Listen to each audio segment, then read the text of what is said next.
Darth Vader. Brutal, terrifying, and one of the main faces of the Galactic Empire. But what was his actual rank? For years, all we've known was that he was Palpatine's right-hand man, and that's it. But in today's video, we're gonna unravel this mystery once and for all. So let's get right into it. Ever since he was encased into his new suit, Vader became a crucial part of the Empire's success over the years. For over 20 years, they controlled the galaxy, and Vader alongside Emperor Palpatine were the face of it all. However, in the early days, nobody knew who Vader even was. See, after he entered his suit, none of the Imperial officers knew who he was, or what rank he even held. All they assumed was that he was Palpatine's enforcer, and that was it. At times, some even tried to speculate who was under the suit. Some thought he was a droid, some thought he was a cyborg, and some even thought he was maybe a creature that came from a lab. However, many officers began to get frustrated that he of all people showed up out of nowhere trying to order them around. So this led to a lot of confusion inside the Imperial chain of command. Although most officers knew that he had authority, they didn't really know where he stood, so at times a lot of them just started disrespecting him to his face. Let's just say though, Vader didn't tolerate that at all. In the early days, he showed no mercy in killing his officers just to prove a point that he wouldn't take that disrespect. Eventually though, Palpatine had to calm him down, because Vader was going a bit overboard with it. Palpatine told him that he doesn't want to lead over an army of dead men, so a few ground rules had to be established. So he told Vader that he was allowed to kill any officer he wanted with reason, except for one, Grand Moff Tarkin. According to Palpatine, Tarkin was untouchable, and that was the one officer Vader had to always respect. Now at first glance, many fans think that Tarkin could command Vader whenever he wanted. If we look back into New Hope, he kinda just orders him around and calls all the shots, so many think that Tarkin had a higher rank than him. However, that was far from the case.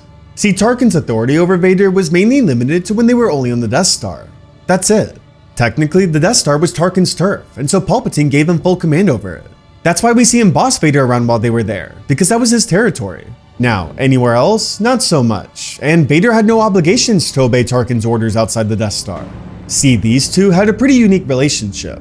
It wasn't really a traditional chain of command like most, but instead they really just had mutual respect and trust. They both knew that they each brought value to the Empire in different ways. Vader would mainly hunt Jedi, rebels, and oversee high-stake Imperial projects. Tarkin, on the other hand, would lead more military operations and also oversee the construction of the Death Star. While their skill sets were extremely different, they valued each other and knew that what each of them brought to the table would only help the Empire. Now, like we just spoke about though, Tarkin had unlimited protection. Vader couldn't kill him, but he could kill everyone else as long as he had good reason.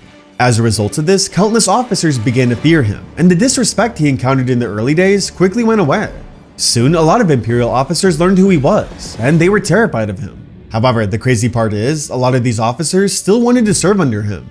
Despite him killing his officers left and right, many believed that serving under Vader was the fastest way to gain promotions. So they started seeing his brutal methods as a test, and surprisingly, some officers were up for that challenge. They wanted to prove that they were capable, and by showing that, they thought they could rise through the ranks of the Empire. It could mean more pay and more bragging rights for them, so they were up for that. On top of that, it also meant they could use their relationship with Vader as a way to scare others. By telling their peers that they're associated with Vader, it could intimidate them and make the officer feel like they're better than everyone else. So it's a pretty weird approach, as you can see.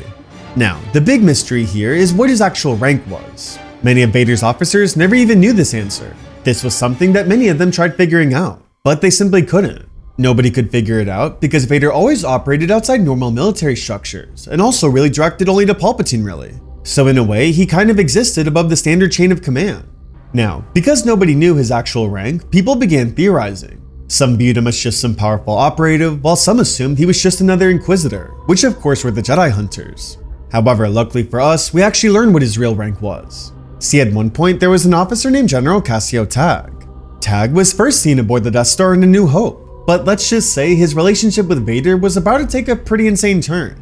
See, not long after the first Death Star blew up, Palpatine blamed Vader for all of it. He blamed Vader for allowing some rebel pilot to destroy it, and even more than that, being the reason why so much of the Imperial army was now gone. See, most of the best Imperial officers like Tarkin died on the Death Star, and so Palpatine blamed Vader for that. As a result, he wanted to punish him. So to do that, he promoted General Tag to the position of Supreme Commander. This rank gave Tag full command of the Imperial military, and now he would be the one to handle those operations. However, even more than that though, Vader had to follow every one of his orders. Because of Vader's failures, Palpatine felt this was the best punishment, so Tag now had full authority over Vader. This of course was one of the only few times Vader had to ever answer to another Imperial official, so you can only imagine how much this enraged him. Luckily for him though, this wouldn't last for long. Although Vader was furious, he stayed loyal to Palpatine and continued to produce results. Meanwhile, Tag was slipping. One day, Tag eventually failed Palpatine, so he was quickly demoted, and to put the cherry on top, Vader even executed him for his failures. From there, Tag was dead, and as a reward for his recent efforts, Palpatine promoted Vader. This promotion was the rank of Supreme Commander, the position that Tag once held. So, Vader was now the new Supreme Commander, and this became one of the only few clear military titles that he ever had. Even with that though, his role as Supreme Commander was a bit unusual. When Tag was Supreme Commander, he was heavily involved with the Imperial military and handled the day-to-day operations. Vader, on the other hand, barely ever handled anything with the military administration. He didn't oversee logistics or routine fleet operations, and honestly, he really ignored any responsibilities that rank had to do. Instead, he just followed whatever he wished and only pursued tasks that he thought were important. Vader basically used this rank as a way to get anything he wanted. He could seize command of fleets whenever he wished, he could redirect military resources at will, he was unstoppable. Especially after Tarkin and Tag's deaths, Vader knew he could get away with everything. Nobody could command him, nobody could lay a finger on him, nothing. The only person he answered to was Palpatine, and so he began to take advantage of that. More and more, he would just start appearing places without warning, and would take over operations whenever he felt like it. On top of that, he also started executing his own officers more and more as time went on, even way more frequent than before. It began happening a lot, and even reached a point where if you failed Vader even by a sliver, you were dead.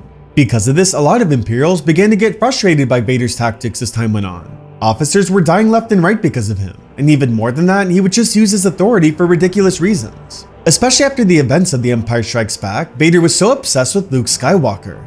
At times, he'd send his army into reckless missions just to capture this one lone boy, and a lot of his army was getting fed up with him.